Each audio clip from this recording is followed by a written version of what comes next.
아침을 시작하는 슬기로운 방법.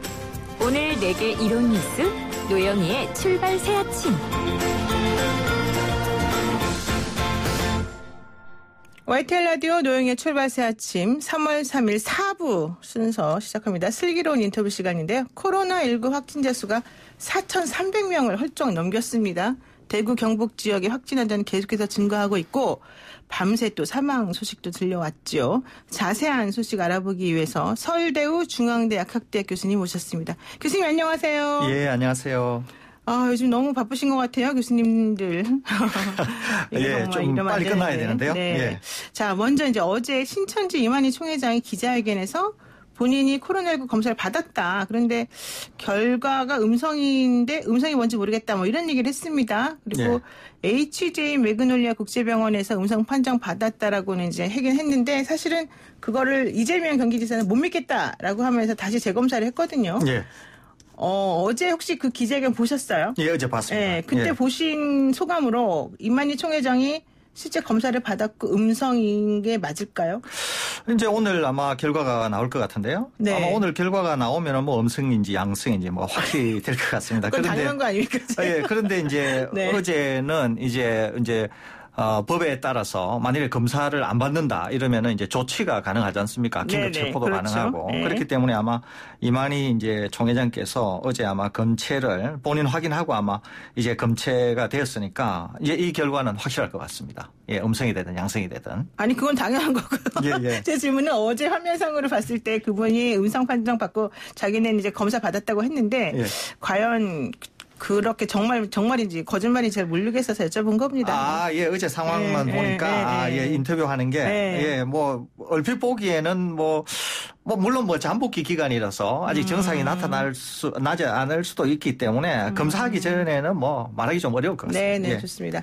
근데 이제 자가격리 중에 요즘 이제 확진 환자가 막 늘어나다 보니까 병상이 모자라가지고 집에서 대기하다가 사망하신 분도 나오고 있지 않습니까? 네. 그래서 정부가 이제 그 시스템을 좀 바꾸겠다. 그래서 경증 환자는 생활치료센터에서 격리치료를 하도록 하겠다. 이런 얘기를 했습니다. 네, 그렇습니다. 생활치료센터가 도대체 어떤 곳인가요? 기본적으로 지금 이제 정해진 게 대구에 있는 교육부 중앙교육연수원인데요. 네. 말 그대로 이제 시설을 이용해 가지고 자가격리보다는 이 시설에 경증 환자를 모셔서 이제 전문 의료진들이 계속 상황 변화나 그다음에 혹시 증상이 드러나는지 이런 거를 뭐 체크하는 그런 뭐 시설 격리다 이렇게 이해하시면 되겠습니다. 사실 저는 이게 그럼 결과적으로 그동안 얘기했던 코호트 격리하고 똑같은 거 아닙니까? 좀 약간 그 증상의 차이는 있겠지만. 뭐 기본적으로는 좀 비슷할 수도 있어요. 그런데 이제 아무래도 자가격리되어 계시다가 환자로 이미 확진되었는데 자가격리로 되어 계시다가 최근에 사망하신 분이 꽤 되지 않습니까? 네네. 그러다 보니까 처음에는 뭐 경증이라서 자가격리를 했는데 이거 이렇게 되다 보니까 실제로 고위험 환자였는데 자가격리가 되다 보니까 이제 사고가 나니까 그렇죠. 다시 이제 중증도 분리를 해서 진짜 경증이라고 생각되는 분들만 이렇게 이제 시설 격리를 하면서 전문 의료진이 돌보는 걸로 이제 이렇게 좀 개편했다 이렇게 볼 수 있습니다. 그러니까 음압병상이 모자르고 그다음에 이제 의료진이 전부 다 돌볼 수 없는 현재 상황에서 이제 어쩔 수 없이 나온 그런 일종의 방법이다 이렇게 보는 게 맞겠죠. 예, 그렇습니다. 그러면은 좋습니다. 만약에 이제 경증이라고 생각해서 생활치료센터에 이제 갔어요. 제가 예를 들어서 제가. 그런데 제가 갑자기 급성 중증으로 이제 막 그 상태가 나빠집니다. 그럼 어떤 조치를 받을 수 있을까요? 우선은 이제 음압병상이 있는 곳이나 아니면은 감염병 전담병원이라 그래서 이렇게 이제 갑자기 나빠지는 환자들을 보는 이제 전문 치료시설이라고 볼 수 있거든요. 그쪽으로 이제 급히 이송이 되어서 치료가 될 것으로 생각이 되는데 이게 이제 우리나라의 음압병상이 한 1,000여 개밖에 안 돼요. 그렇기 때문에 지금 대구 경북 지역에서 환자가 너무 많아서 그렇죠. 음압병상도 거의 차다시피 했거든요. 그러다 보니까 이제 지자체들이 우리 환자도 쓸 거다 이거 그러면서 안 내놓을 수가 있잖아요. 그렇기 때문에 어쩔 수 없이 이제 국립중앙의료원에서 병상을 이제 직권으로 배정을 합니다. 그래서 지자체의 자산이 아니다. 이거는 국가 자산이기 때문에 국가가 직접 환자를 배정한다. 그래서 이거를 거부하게 될 경우에는 이제 법적 조치를 하겠다. 페널티를 주겠다. 이렇게 정부가 이제 공언을 하고 있는 상황입니다. 그러니까는 이제 아니 혼자 집에 있을 때 갑자기 나빠지게 되면은 어떻게 조치하기가 좀 어려우니까 그렇습니다. 생활치료센터에 이제 좀 계시면서 옆에서 수시로 이거를 좀 확인을 하시겠다 이러시는 예. 그런데 그런 와중에 중증으로 갑자기 상태가 나빠지는 분이 계시면 곧바로 음압병동이든지 뭐 이런 쪽으로 옮길 수 있도록 지금 이렇게 연계 시스템을 만들어 놓겠다 이런 얘기군요. 그렇습니다. 지금 다른 지자체, 그러니까 경북이나 대구 쪽에는 이미 이제 포화 상태가 됐고 그렇습니다. 다른 지자체에 좀 여유로운 병상들이 있으니까 그쪽으로 옮길 수 있도록 강제성을 조금 동원한다 이런 얘기죠. 예, 맞습니다.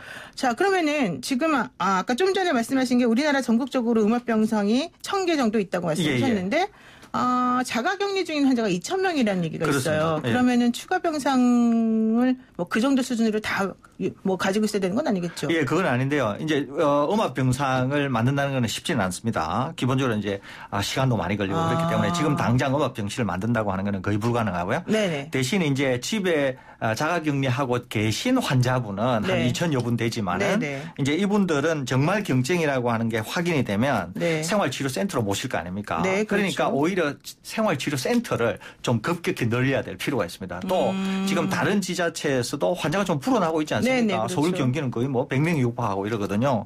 그러니까 이런데도 혹시 추가적으로 환자가 확 불어나게 되면은 이제 음압병상이 또 부족할 수 있으니까 왜 그러냐면 이미 대구 경북 지역의 분들이 전국에 있는 음압병상을 거의 차지하다시피 이제 이렇게 되니까 그러면 지역에서 환자가 확 늘어나면은 물론 이제 실제로 음압병상이나 전문병원에서 치료를 받아야 되는 분들은 전체 환자의 한 20% 내외라고 알려져 있거든요. 그러니까 이제 숫자는 많지 않습니다. 그래도 너무 환자가 불어나면 음압병상을 이미 대구 경북 지역 분들이 다 차지하고 계시고 지역에서도 불어나게 되면 이제 어쩔 수 없이 지역에서도 생활치료센터를 확보하는 게 좀 더 관건이 되지 않을까 이렇게 생각합니다. 그런데 이제 좀 전에 교수님께서는 음압병상 만드는 게 쉽지 않다 말씀하셨는데 사실 처음에 이제 이 사건이 터졌을 때 중국에서는요 우한에 1,000여 명이 들어갈 수 있는 음압병상을 막 뚝딱뚝딱 만들어 버리던데요. 이게 이제 사실 뭐 중국이니까 이게 좀 가능한 측면이 있거든요. 정확하게 안 만들었을 가능성이 있다 이렇게 보시는 거예요. 그것도 그렇지만은 중국은 우리와는 완전히 체제가 다르니까 공산주의적으로 그렇죠. 밀어붙인다. 그렇죠. 거기에는 예를 들면은 뭐 후베이 성이 우리 남한보다도 더 크거든요. 그러는데도 남한보다도 더 큰 6천만 명이나 되는 인구를 막 봉쇄하고 못 나가게 하고 우리는 그렇죠. 우리는 상상할 수 없지 않습니까? 그다음에 우한시만 하더라도 서울시 인구보다 더 많거든요. 그렇군요. 그러니까 이제 중국이니까 그게 가능한 거고 우리나라는 뭐 법에 따라서 또 인권도 있고 이러기 때문에 사실 좀 현실적으로 좀 어려운 측면이 있죠. 그렇군요. 좋습니다. 또 이런 문제도 있습니다. 그 코로나19 감염을 의심한 시민이 무료로 검사를 받기 위해서 나 신천지 신도라고 속일 걸 뭐 잘못했다 뭐 이런 얘기도 나오지 않습니까? 그런데 또 한편에서는 신천지 교인입니까? 아닙니다. 외국 다녀오셨습니까? 아닙니다. 그럼 검사 지금 당장 못합니다. 이래가지고 또 잠깐 가시라고 했다가 사망한 경우도 사실 있단 말이죠. 코로나19 검사 기준이 좀 바뀌어야 된다 이런 얘기 나오던데 어때요? 기본적으로 이제 신천지 분들 전수조사하지 않습니까? 이게 지금 30만 명이 넘거든요. 그런데 30만 명이 넘습니까? 30만 명이 넘으니까 검사 역량은 어느 정도 한계가 있고 또 하루에 할 수 있는 물량도 어느 정도 한계가 있으니까 30여만 명을 한다고 하는 건 보통 일이 아니거든요. 그러면은 신천지 교인만 있는 게 아니라 또 신천지 교인에 의해서 감염된 환자, 또 다른 분들에 의해서 감염된 2차, 3차 감염자 이게 합하면은 뭐 숫자가 많지 않습니까? 그죠? 그러다 보니까 이제 불행하게도 방금 말씀하신 그런 케이스가 있었는데 원래는 이제 우리가 어떻게 알고 있었냐면은 신천지 교인분들이 좀 고위험군이다. 그러니까 이분들을 통해서 확산이 되고 그분들끼리도 모임을 했기 때문에 이분들도 감염이 굉장히 높다라고 하는 게 이미 알려져 있거든요. 그러다 보니까 이제 검사 역량은 제한돼 있고 하루에 할 수 있는 거는 또 어느 정도 되고 이러니까 우선 신천지 분들을 먼저 해야 지역사회 감염을 그나마 좀 막을 수 있다. 이렇게 본 거예요. 그런데 이제 불행하게도 이제 사망하신 분이 계셨던 거죠. 그러니까 지금 이제 당국에서도 사실 좀 고민은 깊습니다. 할 수 있는 거는 좀 제한되어 있는데 또 이제 신천지 교인 아닌 분들은 역차별을 받고 있고 또 이제 국민 여론은 도대체 신천지가 뭔데 우리가 신천지를 먼저 해줘야 되나 이런 게 또 있거든요. 그러니까 가해자인데 가해자가 혜택을 받고 있다고 국민 정서는 그런 게 있단 말이에요. 그렇죠. 신천지 아니라는 것 때문에 검사도 못 받고 나는 이렇게 그냥 집에 이렇게 방치된다 이런 느낌을 가질 수밖에 없잖아요. 그러니까 이제 뭔가 좀 문제가 있다 이렇게 생각하는 거고 또 이 바이러스 질병도 또 기본적으로 치사율이 낮단 말이에요. 네네. 그러니까 건강하고 젊은 분들은 돌아가실 가능성이 거의 없어요. 네. 누가 희생자가 되느냐? 기저질환이 있거나 고령자거나 이런 거예요. 그러니까 가해자는 뭐 전혀 뭐 그냥 가벼운 감기 정도로 앓을 가능성이 있고 네네. 아무 관련이 없는 피해자들은 그냥 엉뚱하게 유탄을 맞는 지금 이런 상황이거든요. 그렇군요. 그러니까 검사에서도 그렇고 돌아가시는 분도 그렇고 좀 이런 상황입니다. 네. 그래서 지금 이제 말씀하신 것처럼 교수님 지금 고위험 군인이 아니냐를 이제 나눠서 사실은 그동안에 검사를 하는데 그 기준이 좀 있죠. 뭐 65세 이상이라던가 뭐 기저질환이 있는 분이라던가 어떻게 됩니까? 우선은 이제 뭐 고위험이고 또 기저질환이거나 아니면은 실제 확진 환자를 명확히 접촉했거나 아니면은 외국 특히 이제 많이 이제 발병하는 지역을 갔다 왔다든지 뭐 이런 분들이고 네네네. 또 이제 그런 증상이 없더라도 혹시 한국 내에서도 감염될 수 있지 않습니까? 그래서 이제 전문 의료진이 보시고 명백히 이분은 코로나19에 감염이 된 것 같다. 그러면 이분들에게 먼저 우선순위를 배정해서 검사를 받는 그렇군요. 이제 그렇게 시행하고 있습니다. 그런데 사실은 이제 우리가 처음에 초창기 때 제 31번 환자 나오기 전까지는요. 좀 연령이 높으신 남자분들이 많이 여기에 걸린다고 얘기를 했는데요. 예.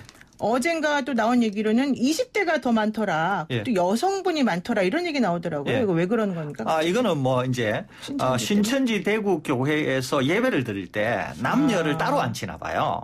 그래서 여성은 여성대로 남성은 남성대로. 그러는데 이 31번째 환자가 여성분이잖아요. 네네. 그런 것처럼 그런 거에서 보듯이 우선은 감염원이 먼저 아무래도 여성분 쪽에 있었지 않았나 하는 생각이 들어요. 그러니까 여성분한테서 확 퍼졌겠죠, 이게. 그렇군요. 그리고 신천지 교단 자체가 이 젊은 분들이 좀 많다 그래요, 신도들이. 네네. 그래서 여성이든 남성이든 젊은 분들이 좀 많다 그러는데 아무래도 방금 예배 방식이 그렇다 보니까 여성분들에게 확 퍼졌고 환자가 너무 많아지니까 이제 쭉 통계를 내보니까 전체 환자에서 차지하는 비중이 20대, 30대 이런 분들이 많고 특히 여성이 많다. 이런 특징으로 이제 나타나게 된 거죠. 그러니까 바이러스 특징이 20, 30대를 공격하기보다는 방금 이제 그런 상황 때문에 20, 30대가 많아졌다. 이렇게 이제 볼 수 있겠습니다. 그러니까 그 바이러스의 특징이 뭐 어떤 특정 연령대, 특정 성별 여기에 가는 게 아니다. 그렇죠. 이렇게 보는 게 맞겠군요. 그렇죠. 네. 좋습니다. 근데 교수님 제가 잘 몰랐는데 우리 교수님이 여러분들도 잘 들어보세요. 에볼라 당시에 백신을 만드신 그런 교수님이라는 겁니다. 엄청난데요. 예, 이제 저는 뭐 지금은 뭐 다른 일도 하고 백신도 하고 그러지만은 이제 백신을 만들기 위해서는 긴 시간이 걸리거든요. 그러니까요. 그런데 이제 백신을 만들 수 있는 방법은 여러 가지 종류가 있습니다. 그런데 이와 같이 고위험 백신은 이 바이러스 자체를 가지고 백신을 만들기가 현실적으로 굉장히 어려워요. 그래서 이제 바이러스의 아주 중요 부위만 가지고 이제 백신을 만들 수가 있는데 기존에 이제 전혀 병을 일으키지 않는 바이러스에다가 지금 이 코로나19의 아주 중요한 부위를 집어넣어서 백신을 만들 수가 있어요. 이거를 전문적으로는 제조합 백신이라 그러는데 제조합 백신이라고 그러는데 백신. 이제 에볼라라든지 메르스라든지 뭐 지금 코로나19 같이 이렇게 병원성이 큰 것들은 주로 이제 제조합 백신이라고 하는 걸로 만들거든요. 그 제조합 백신을 만들기도 아주 빨리 만들 수도 있고 아주 위급할 경우에는 쓸 수도 있어요. 그래서 이제 또 만들게 되면 안전성도 어느 정도 확보돼 있고 그래서 제가 이제 그런 기술을 다 가지고 있어요. 그래서 대단하시네요. 그래서 이제 뭐 에볼라도 만들 수 있고 뭐 또 메르스도 만들 수 있어요. 이제 실제로 실험실에서는 뭐 에볼라, 메르스 그 이외에 훨씬 더 위험하다고 알려져 있는 H7N9이라고 하는 조류독감 백신이라든지 이렇게 만들어서 갖고 있는 백신이 뭐 꽤 있습니다. 교수님이 그렇게 다 만드신 거예요? 그렇죠. 그런데 이제 물론 이제 이걸 가지고 뭐 사람한테 써서 안전성이 확보되고 이래야 되는데 뭐 경우에 따라서 엄청나게 긴급하다. 환자들이 뭐 무차별적으로 생기고 치사율도 굉장히 높다. 이런 경우에는 어쩔 수 없이 이제 쓸 수도 있는 것이거든요. 임상실험 확보 안 되더라도. 그렇죠. 너무 이제 환자가 많이 죽게 되네. 이제 그런 점에서 제 실험실에도 뭐 꽤 많은 백신이 있다. 이렇게 이해해 주시면 제가 되겠습니다. 하나만 여쭤보겠습니다. 마지막인데요.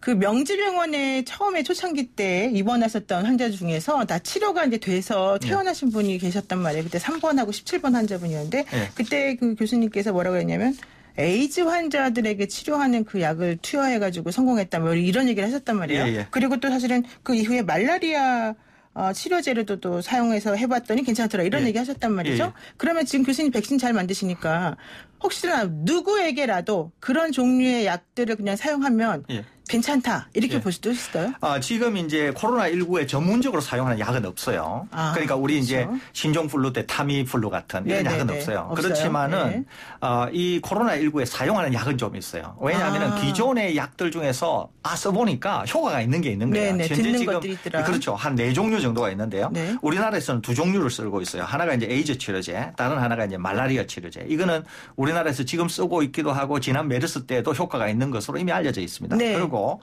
중국하고 일본에서는 이제 렘디시비르라고 하는 약도 있고 또 이제 일본에서 아비간이라고 하는 약도 있는데 이런 약들이 다 치료 효과가 있거든요. 그래서 이런 약들을 쓰면 충분히 코로나19에 치료 효과가 있다고 알려져 있으니까 이런 약들은 쓸 수가 있습니다. 그렇군요. 여러분 희망을 가지십시오. 오늘 말씀까지 듣겠습니다. 고맙습니다. 예, 감사합니다. 지금까지 서울대의 중앙대 약학대학 교수님이었습니다.